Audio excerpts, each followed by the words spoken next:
Itu dipotong. Apanya dipotong? Kemaluan laki-lakinya dipotong. Ih?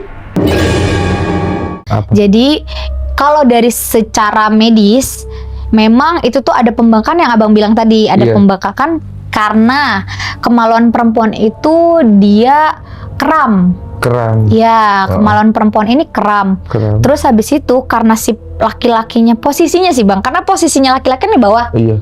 ceweknya di atas. Iya. Jadi ketika kemaluan perempuan kram Heeh.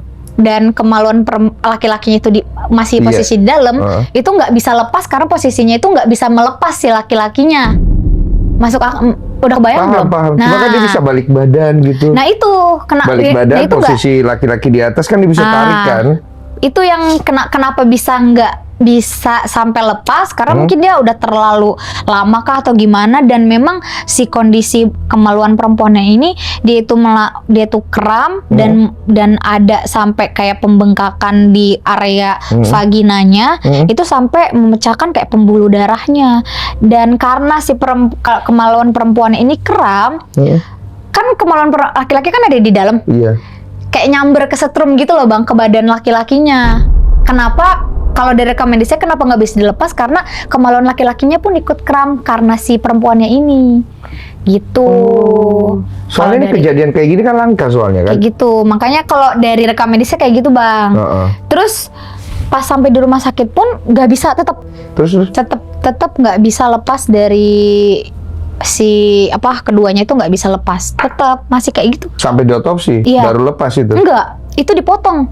Apanya dipotong? Kemaluan laki-lakinya dipotong. Jadi nggak bisa lepas. Emang itu nggak tahu ya kenapa nggak bisa lepas, itu nggak dikasih tahu ke kita. Aku tuh nggak dikasih tahu kenapa nggak bisa dilepas. Dan itu kabarnya kemaluan laki-lakinya itu dipotong. Jadi di kemaluan perempuan masih ada kemaluan laki-lakinya. Gitu. Bagaimana bos? Udah kenalan belum? Oh iya, halo Bang Agam. Oh udah tahu ya Bang Agam ya. Tapi kalau hal kayak begini bukan gaib ya, bukan ya?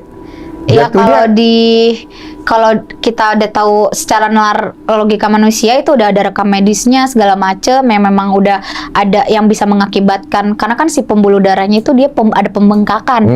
Jadi itu yang menyebabkan kematiannya. Itu masuk akal. Cuma kalau misalnya nggak bisa lepasnya, kok bisa nggak bisa lepas? Itu yang dipertanyakan. Iya, itu yang sampai sekarang gue juga bingung. Kenapa nggak bisa lepas? Kenapa nggak bisa